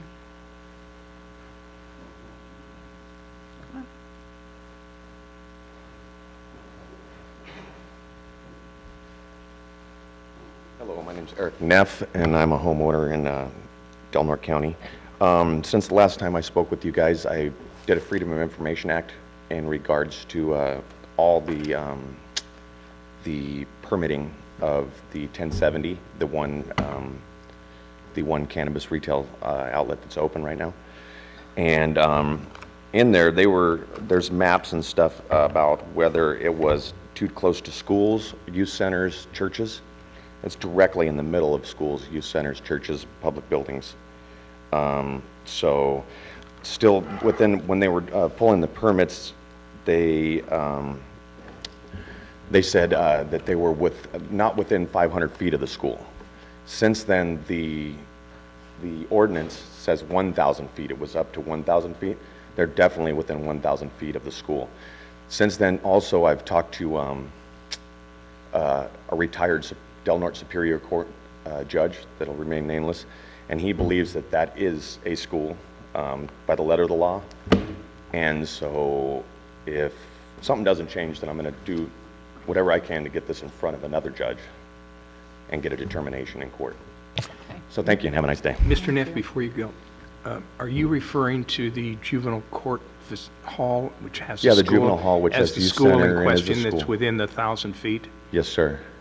770 feet door to door, but property line is much closer. I'm also wondering, do you also include the church, which is on the other side of Harold Street? Are you talking Cornerstone Church? Yes. The youth Is that church? within that 1,000 Yes, it foot? is. Yeah, and they're holding, I believe that they're doing some kind of developmentally disabled day rehab or something right next door, holding AA meetings behind it. That's what I found out. And I believe also, that there was a crime committed there. I'm going to do a Freedom of Information Act public records request for the Sheriff's Department, but I believe it was like on the 29th or something. And so they are already causing crime, burglaries. What's the status of your complaint right now? That it's too close, that it's in violation. No, but I mean, has it been accepted? Do you have standing on this? Does your complaint have standing? Or has it been dismissed, or what's the pending? It was dismissed by people I've talked to. People from the county, including the Board of Supervisors, told me that that's not a school because they're locked down. Or the church? Yeah, or the church. And from what I've been finding, it seems like that it was just overlooked. You know, everybody wanted to push it through apparently, or something like that, and, you know, get a place going. But it's directly in the center of all the, violation of its own ordinance. So. Thank you. So I'm seeking a cease and desist. Thank you.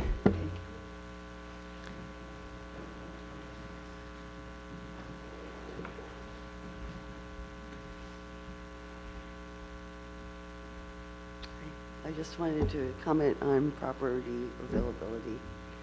So as you know, where the county line is on 101, so from Robert's Store over, there is nothing but the Highway Patrol Center. It is vacant. I would like to get it, but that's not going to happen. I think the Sheriff's Department's taking that over. On 101, the other direction, from the sign over, you have beachfront. That's not available. There's no spaces over there available. I went to the harbor.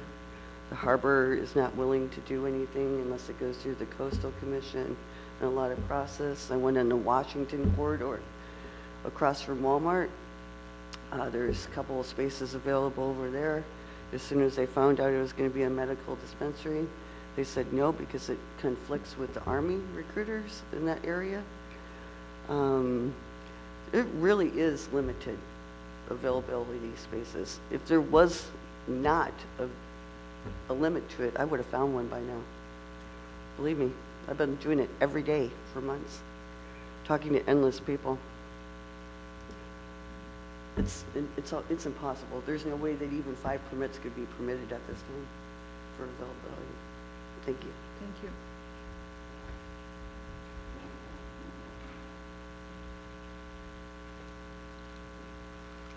Hello, I'm Bobby Westbrook from Smith River, and I believe that she is correct. There isn't very many places. I was on the working group, and part of that working group was told that they did not, the Board of Supervisors did not want anything on the 101 corridor.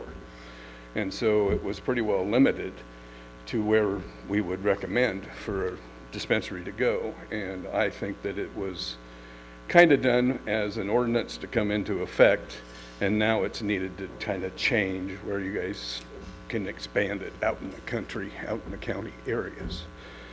As far as hemp goes, I do agree hemp's going to come to this county pretty fast and furious. So if you don't know about hemp, you need to check on it. It's nothing like the marijuana end of it. Does not smell like that. Kind of looks exactly like it. But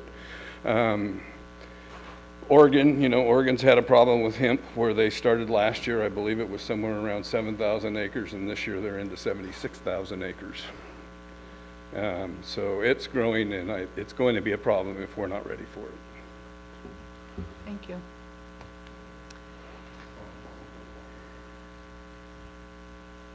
Morning. Hi, Robert. I'm with Sticky Grove at the dispensary at 1070 101. Just want to address the concerns that the school was not operating when I applied. It was not on our map. The church doesn't count unless they showed up to the planning commission meeting to have an issue with it, unless they had a youth center. I actually did call the church and ask them if they provided any youth activities before applying there. But that's not really what I wanted to address. I figured, there'd be a little bit of the idea that there's a monopoly happening here, and there's a lot of exuberance. There's a reality check, though. There's something called Section 280E. As a retailer, I can't write off any of my business expenses. I can't really have signs that draw people in, so I spend $15,000 a year on weed maps, Leafly. Actually, that includes my point-of-sale software. Can't write it off. About $100,000 in labor expenses. I pay, payroll taxes and payroll insurance. I can't write off. Section 280 only allows me to write off the cost of goods. I can only write off the receipts from the items that I buy and resell. Some marketing I can't write off. My rent, I can't write off. My utilities, I cannot write off. There's no business that exists in this county that could actually exist and make a profit without being able to write off their labor, you know? But I'm paying taxes on my labor, and my laborers are paying taxes on their wages as well. I'm envious of half of what the county gets at 6%.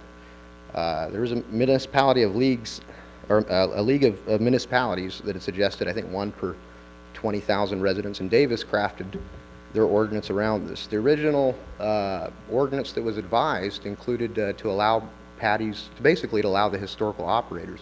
And that maybe would have been a better choice to go with, is to, during the transition period, to determine who was operating and seeking to be in compliance and allow those operators to exist. There really wouldn't be enough. I have scraped, you know, I'm not taking advantage of the community here as far as prices. I've scrapped my margins as much as I can to try and compete with 8 or 9 dispensaries across the Oregon border who are paying, I mean, the excise tax for the grower is what they're paying retail for a low-grade gram of cannabis, just the excise tax for the grower. You know, so I'm trying to compete with an uneven marketplace here already. You know, I've already got 9 dispensaries that have a huge oversupply of cannabis, and it's impossible to have a compliant program, you know, that doesn't write off any of their payroll expenses. In Oregon, what I found is they call them volunteers, your employees, so you avoid payroll expenses. I've been up there, I bought cannabis that had handwritten labels on it, so you can see that if you want a compliant program, you know, you had a $15,000 bond, there was some fear that we wouldn't be able to operate compliantly. It does have to be controlled. On the other hand, production, cultivation, manufacturing, they can write off almost all their expenses because all of that is production cost. And so they consider it the cost of goods sold. And I think that would be an excellent leg to grow on. I do advocate for amending the ordinance to allow Patty to operate. She had been there for about a decade now. Thank you. Thank you. Come on up.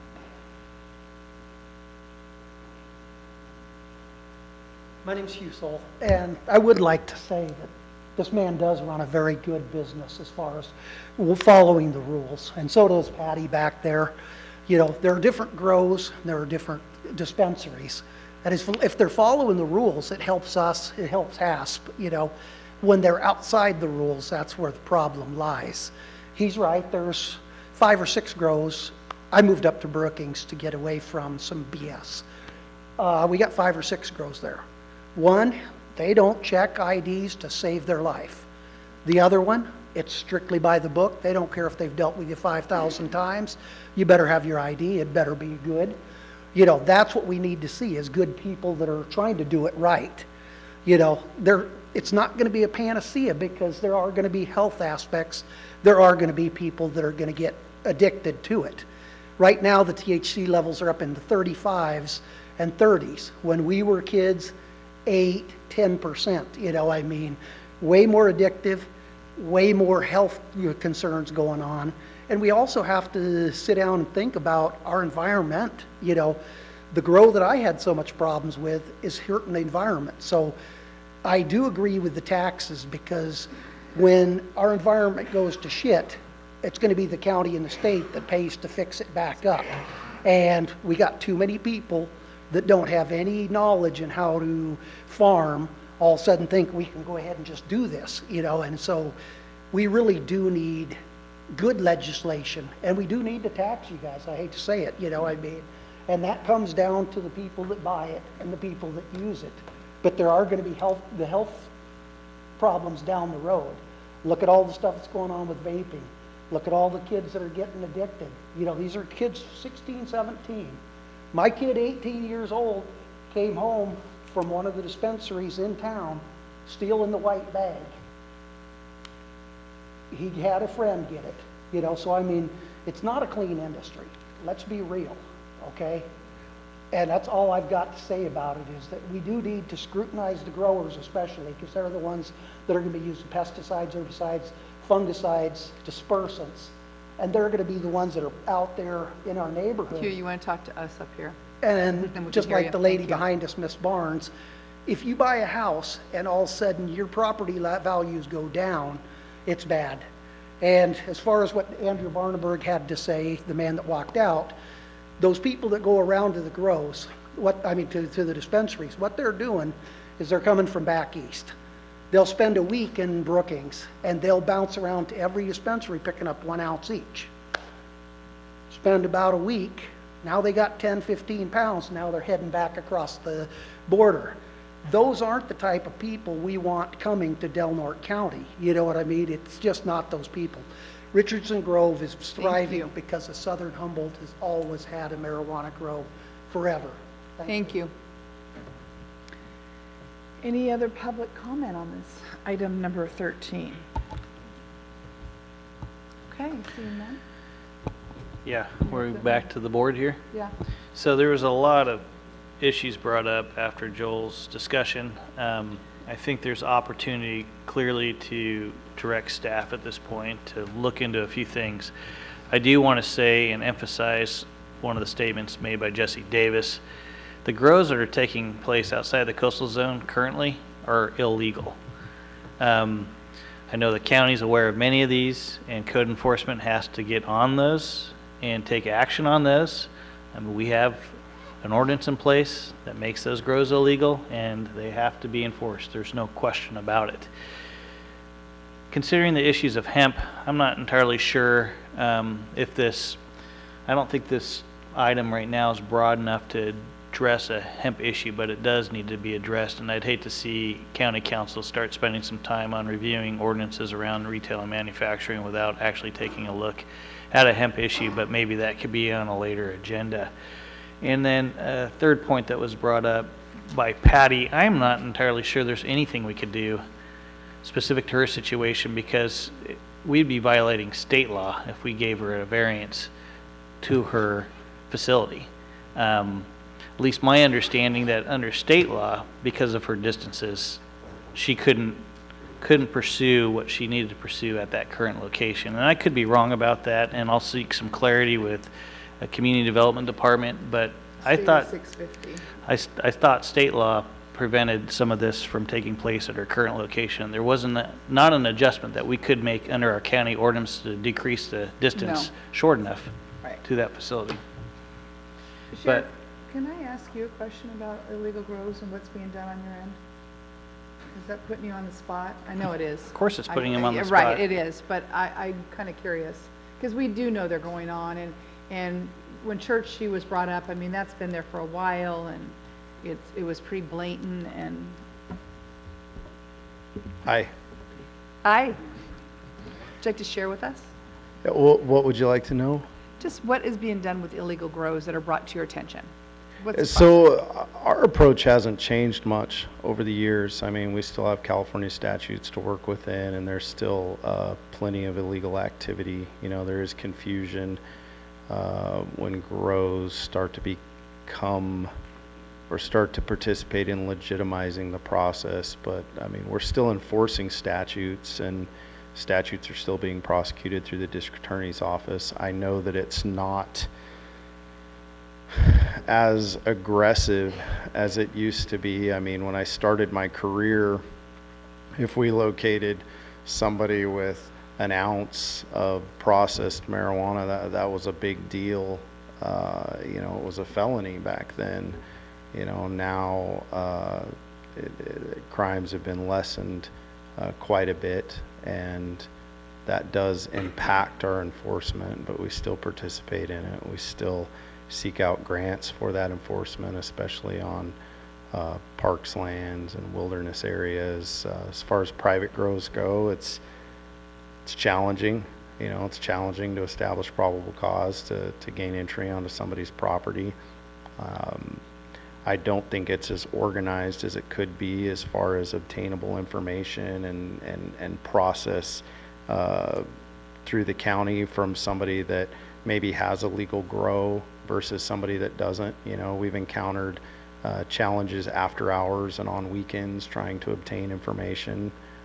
We host as much information as we can at the sheriff's office, but you know, I think the gist of it is that this state has decided that they're not as criminally interested in prosecution of marijuana activity as it used to be.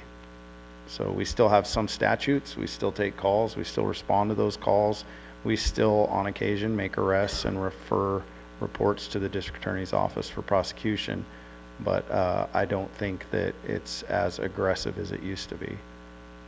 Okay. Supervisor, I've got to ask another question of the sheriff, as long as I've got him up here, because Great. the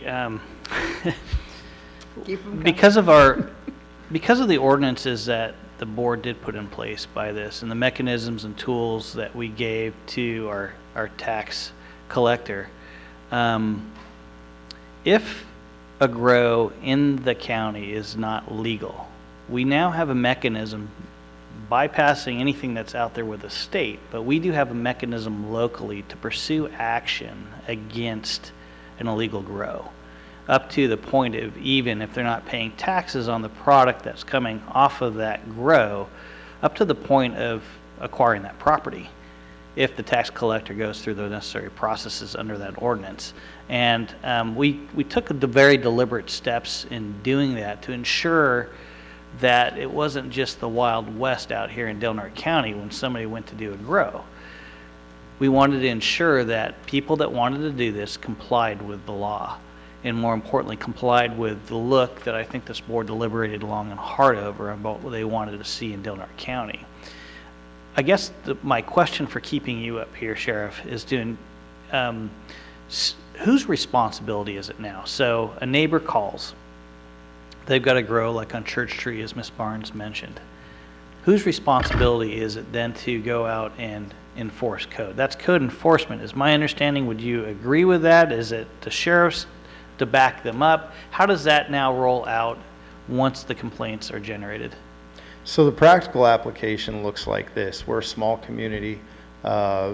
Rarely will we say things like that's not a law enforcement problem, you know. So a lot of times we're the tip of the spear for data collection. We're going to respond 24 hours a day, 7 days a week, and a lot of times through that response determine where to forward that information.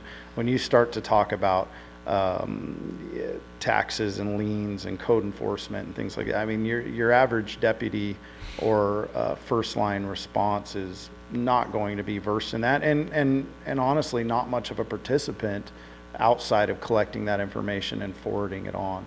So I would say that, you know, we're the tip of the spear for those calls. We respond, we collect as much information as we can, and then we try to forward that information to the appropriate resources. Sometimes that means simply sending a criminal report to the district attorney's office, which would be our wheelhouse.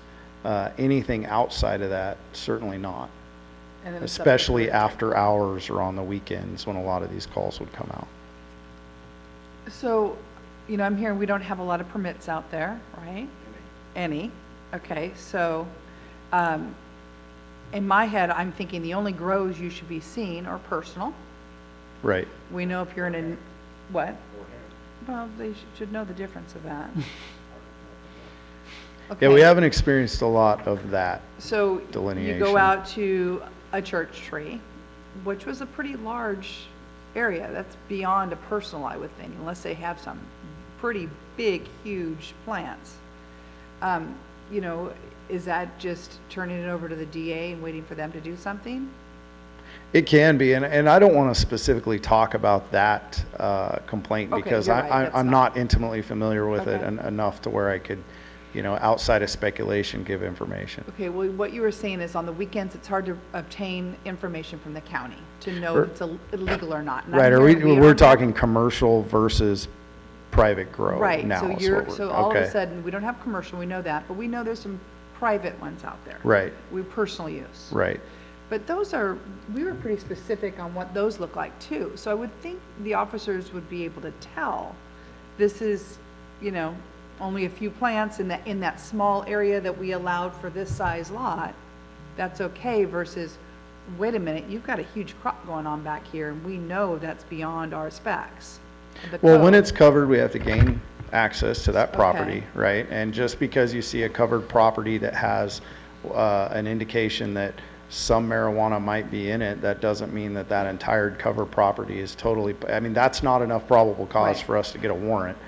So we have to, we have to legally step foot on that property and go through that process. And specific to what we've mentioned, I would just have to look into that and see where that investigation is, and I could certainly report back on it.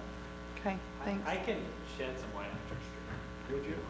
Thank you, Sheriff, very Shed much for away. coming up like that. On September 20th, Church Tree is before the hearing officer on both the citation and a tax appeal. So that will be our first opportunity to kind of test out some of our enforcement abilities. Great. To answer some of the broader questions, what the people on Church Tree are claiming they're doing is growing medically under 215, which Doing what? growing medically under 215. What that still gives them is criminal immunity. So the sheriff's powers are pretty limited. But 215, SB 420, all of those provide absolutely no protection against our zoning ordinances or our tax enforcement ordinances.